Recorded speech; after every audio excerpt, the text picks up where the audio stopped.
പുതിയൊരു വീഡിയോയിലേക്ക് ഏവർക്കും സ്വാഗതം. പ്രിയമുള്ളവരെ, ലഹരി എന്ന മാരക വിപത്ത് നമ്മുടെ രാജ്യത്തെ, നമ്മുടെ കൊച്ചു കേരളത്തെ, നമ്മുടെ യുവതലമുറയെ തന്നെ വിഴുങ്ങിക്കൊണ്ടിരിക്കുന്നുവെന്ന ദുഃഖകരമായ സത്യമാണ് ഈ വീഡിയോ ചെയ്യാൻ എന്നെ പ്രേരിപ്പിക്കുന്നത്. മദ്യം, മയക്കുമരുന്ന് തുടങ്ങിയ ലഹരി പദാർത്ഥങ്ങൾ, അവയുടെ ഉപയോഗം മുൻകാലങ്ങളെക്കാൾ വളരെ വർദ്ധിച്ചിരിക്കുന്നു. ചെറിയ ചെറിയ ലഹരി മുതൽ ഏറ്റവും പുതിയ ലഹരി വസ്തുക്കൾ, MDMA പോലെയുള്ള രാസലഹരികൾ വരെ എവിടെ ലഭിക്കുന്നു എന്നത് ഞെട്ടിപ്പിക്കുന്ന വസ്തുതയാണ്. പ്രായമായവർ തുടങ്ങി ചെറുപ്രായക്കാർ വരെ ലഹരി ഉപയോഗം മൂലം ലഹരിക്കടിമകളായി ജീവിതം തളർത്തുകൊണ്ടിരിക്കുന്നു. ഇപ്പോൾ വലിയൊരു വിഭാഗം സ്കൂൾ കോളേജ് വിദ്യാർത്ഥികൾ ലഹരിക്കടിമകളായി തീരുകയാണ്. പുരുഷന്മാരെ പോലെ സ്ത്രീകളും പെൺകുട്ടികളും ഈ വിഷവസ്തുവിൻ്റെ ഉപയോക്താക്കളായി മാറുന്നു എന്നത് വളരെ ദുഃഖകരമായ അവസ്ഥയാണ്. എന്നാൽ ഈ അടുത്ത കാലത്തായി നമ്മുടെ കൊച്ചു കേരളത്തിൽ ആക്രമണങ്ങളും കൊലപാതകങ്ങളും വർദ്ധിക്കുന്നു. ഇതിൽ ഭൂരിഭാഗവും യൗവനക്കാരായ ചെറുപ്പക്കാരോ കുട്ടികളുമാണ്. നമ്മൾ വാർത്താ മീഡിയകൾ പരിശോധിച്ചാൽ അങ്ങനെയുള്ള ഞെട്ടിപ്പിക്കുന്ന വാർത്തകളാണ് ദിനേന നാം കേൾക്കുന്നത്. ഒരു സാധാരണക്കാരനായ വ്യക്തി തൻ്റെ മാതാപിതാക്കളെയോ സഹോദരങ്ങളെയോ സഹപാഠികളെയോ കൂട്ടുകാരെയോ ഒന്നും ഉപദ്രവിക്കാനോ കൊല്ലാനോ ഉള്ള താല്പര്യമൊന്നും അവർക്കുണ്ടാകില്ല. എല്ലാവർക്കും അവരുടേതായ പ്രശ്നങ്ങളുണ്ടെങ്കിലും ഇത്തരം ക്രൂരകൃത്യങ്ങൾ ആരെങ്കിലും ചെയ്യുന്നുണ്ടെങ്കിൽ നമ്മൾ അവരെ പരിശോധിച്ചാൽ ഒരു പരിധിവരെ ഏതെങ്കിലും തരത്തിലുള്ള ഇപ്രകാരമുള്ള ലഹരിക്ക് അവരടിമകളായിട്ടുണ്ടാവും. വിദ്യാലയങ്ങൾ ലക്ഷ്യമിട്ടുകൊണ്ട് ലഹരി മാഫിയകൾ അവരുടെ ബിസിനസ് ശക്തമായി വർദ്ധിപ്പിക്കുന്നു. ഉയർന്ന പഠനത്തിനായി ഹൈസ്കൂളിലേക്കും കോളേജുകളിലേക്കുമൊക്കെ കടന്നു പോകുന്ന കുട്ടികൾക്ക് മുമ്പിൽ പുതിയൊരു ലോകത്തിൻ്റെ കവാടം തുറന്നു കിട്ടുകയാണ്. പുത്തൻ മാറ്റങ്ങൾ, പുതിയ ഭാവങ്ങൾ, പുതിയ നിറങ്ങൾ. ശരിതെറ്റുകൾ നോക്കാതെ എന്തിനേയും ആർത്തിയോടെ സ്വീകരിക്കാൻ ഒരുങ്ങി നിൽക്കുന്ന അവരുടെ മനസ്സിനെ ലഹരി മാഫിയകൾ പെട്ടെന്ന് കീഴടക്കുകയാണ്. നമ്മുടെ കുഞ്ഞുങ്ങളെയും യുവജനങ്ങളെയും ഈ ദൂഷ്യ സ്വഭാവത്തിലേക്ക് ആകർഷിക്കുന്ന വലിയ മയക്കുമരുന്ന് ലോബികളുണ്ട്. അവരിൽ നിന്ന് നമ്മുടെ മക്കളെ വിടുവിക്കേണ്ടതുണ്ട്. ഈ മയക്കുമരുന്നുകൾ ശരീരത്തിന് ഗുണം ചെയ്യുന്നതല്ല, നാഡീവ്യൂഹത്തെ തളർത്തുകയും തലച്ചോറിനെ സാരമായി ബാധിക്കുകയും ചെയ്യുന്നതാണ്. അതുമുഖാന്തരം പരിസരബോധം നഷ്ടപ്പെട്ട് മയക്കത്തിലാകുന്നു. ആ അനുഭൂതി മണിക്കൂറുകൾ നീണ്ടു നിൽക്കുന്നതാണ്. അതിനാലാണ് വലിയ ചിലവ് ചെയ്ത് ഈ രാസലഹരി നുണയുന്നത്. അത് ചിലത് മണപ്പിക്കുന്നതാണ്, മറ്റു ചിലത് ശരീരത്തിൽ കുത്തിവെക്കുന്നത്. ലഹരി വസ്തുക്കൾ ഉപയോഗിക്കുന്നവർക്ക് വീണ്ടും വീണ്ടും ഉപയോഗിക്കുവാൻ പ്രേരണ ഉണ്ടായിക്കൊണ്ടേയിരിക്കും.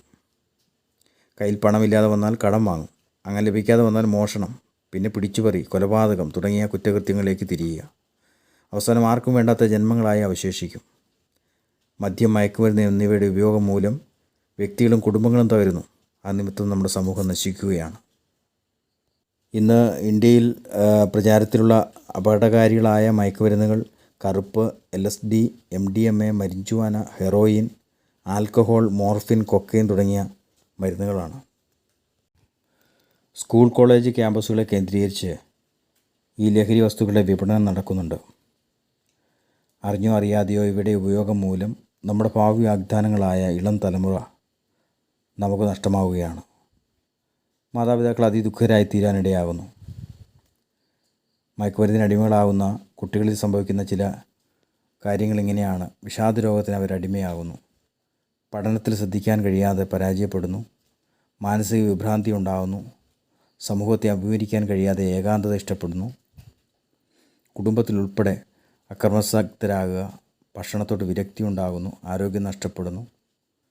നല്ല കൂട്ടുകാരെ ഉപേക്ഷിച്ച് മയക്കുമരുന്ന് റാക്കറ്റിൻ്റെ ഭാഗമായി തീരുന്നു. പിടിച്ചുപറി, മോഷണം, ലൈംഗിക വൈകൃതങ്ങൾ എന്നീ തിന്മകളിലേക്ക് നയിക്കപ്പെടുന്നു. തലച്ചോറിൻ്റെ പ്രവർത്തനം താറുമാറാകുന്നു. മയക്കുമരുന്ന്, പുകവലി തുടങ്ങിയവ പരീക്ഷിക്കുന്ന പ്രായമാണ് 9 വയസ്സ് മുതൽ 21 വയസ്സ് വരെ. കുട്ടികൾ മയക്കുമരുന്ന് ഉപയോഗിക്കുന്നുവെന്ന സംശയം തോന്നിയാൽ പ്രത്യേകം ശ്രദ്ധിക്കണം. ആക്രമണോത്സുകത ഉണ്ടെങ്കിൽ ശ്രദ്ധിക്കണം. മാതാപിതാക്കളെ അനുസരിക്കാതെ നിഷേധാത്മകമായി പെരുമാറിയാൽ അവരെ ശ്രദ്ധിക്കണം. വീട്ടിൽ ബുദ്ധിമുട്ടുകൾ, ദാരിദ്ര്യം അനുഭവിക്കുന്ന കുട്ടികൾക്ക് ആവശ്യമായ ശ്രദ്ധയും പരിചരണവും വീടുകളിൽ തന്നെ നൽകണം. സ്വയം നിയന്ത്രിക്കുവാൻ കഴിവുള്ളവരാക്കാം. മാതാപിതാക്കൾ സഹായവും മേൽനോട്ടവും നൽകേണ്ടതാണ്. ആരോഗ്യകരമായ സൗഹൃദ ബന്ധങ്ങൾ രൂപപ്പെടുത്താവുന്നതാണ്. സ്കൂൾ കോളേജ് പരിസരത്ത് മയക്കുമരുന്ന് ലഭ്യത ഒഴിവാക്കുക. നല്ല അയൽബന്ധങ്ങൾ നിലനിർത്തുക. ചെറുപ്രായത്തിൽ തന്നെ, ചെറിയ ക്ലാസ്സുകളിൽ തന്നെ ഇതിൻ്റെ ദൂഷ്യവശങ്ങളെക്കുറിച്ച് കുട്ടികൾക്ക് പഠിപ്പിച്ചു കൊടുക്കേണ്ടിയിരിക്കുന്നു. സ്കൂൾ കോളേജ് വിദ്യാർത്ഥികൾക്ക് ആഴ്ചയിലൊരു പിരീഡെങ്കിലും അധ്യാപകർ അവർക്ക് വേണ്ടി ഈ ലഹരി പദാർത്ഥങ്ങളുടെ ദൂഷ്യവശങ്ങളെക്കുറിച്ച് പഠിപ്പിച്ചു കൊടുക്കുവാൻ സമയം എടുക്കുമെങ്കിൽ അതവരുടെ ജീവിതത്തിൽ അനുഗ്രഹമായിരിക്കുമെന്നാണ് എനിക്ക് പറയാനുള്ളത്. മറ്റൊരു കാര്യമെന്ന് പറയുന്നത്, സ്കൂൾ കോളേജ് പരിസരങ്ങളിൽ ലഹരി വിൽക്കുന്നവരെ കണ്ടുപിടിച്ച് പോലീസിനെ അറിയിക്കുക. പ്രത്യേകിച്ച് സ്കൂൾ പരിസരങ്ങളിലൊക്കെ കടകൾ നടത്തുന്നവർ ഒരു കാരണവശാലും കുട്ടികൾക്ക് ലഹരി വിൽക്കാൻ പാടുള്ളതല്ല. അപ്പോൾ തന്നെ ലഹരി വിൽക്കുന്നവരെ ആരെങ്കിലും കണ്ടിട്ടുണ്ടെങ്കിൽ അവരെ കണ്ടുപിടിച്ച് പോലീസിനെ അറിയിക്കേണ്ടത് ഏറ്റവും ആവശ്യമായ കാര്യമാണ്. മാതാപിതാക്കൾ, മുതിർന്നവർ ആത്മാർത്ഥമായി വളർന്നു വരുന്ന തലമുറയ്ക്ക് വേണ്ടി ലഹരിക്കെതിരെ ശക്തമായ പോരാട്ടം നടത്തിയാൽ മാത്രമേ നമ്മുടെ വളർന്നു വരുന്ന കുട്ടികളെ ഈ വലിയ വിപത്തിൽ നിന്ന് രക്ഷിക്കാനാവുകയുള്ളൂ. മയക്കുമരുന്നിൻ്റെ വിതരണം, ഉപയോഗം, ലഭ്യത എന്നിവ തടയുന്നതിനായി നമ്മുടെ സംസ്ഥാന സർക്കാർ യോദ്ധാവ് എന്നൊരു പദ്ധതി ആവിഷ്കരിച്ചിട്ടുണ്ട്. ഒരു വാട്സപ്പ് നമ്പറുണ്ട്. ആ നമ്പറിൽ നമ്മൾ വിവരങ്ങൾ കൈമാറിയാൽ നമ്മുടെ ഐഡൻറ്റിറ്റി ഒന്നും പുറത്താകില്ല. വേണ്ടപ്പെട്ടവർ വേണ്ട നടപടികൾ സ്വീകരിക്കുന്നതാണ്. ആ നമ്പർ ഇതാണ്: 9995966666. ഈ നമ്പറിൽ നമ്മൾ ഈ വിപണനം നടത്തുന്നവരെ പറ്റിയൊക്കെ വിവരങ്ങൾ അയക്കുകയും അവരുടെ ലൊക്കാലിറ്റി അയക്കുകയും ചെയ്താൽ വേണ്ടപ്പെട്ടവർ കൃത്യമായ നടപടികൾ സ്വീകരിക്കുന്നതാണ്.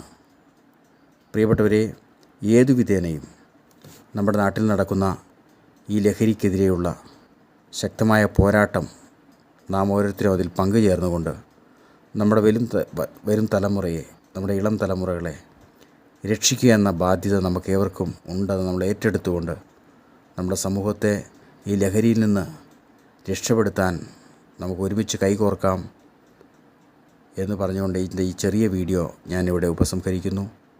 എല്ലാവർക്കും നന്ദി, നമസ്കാരം.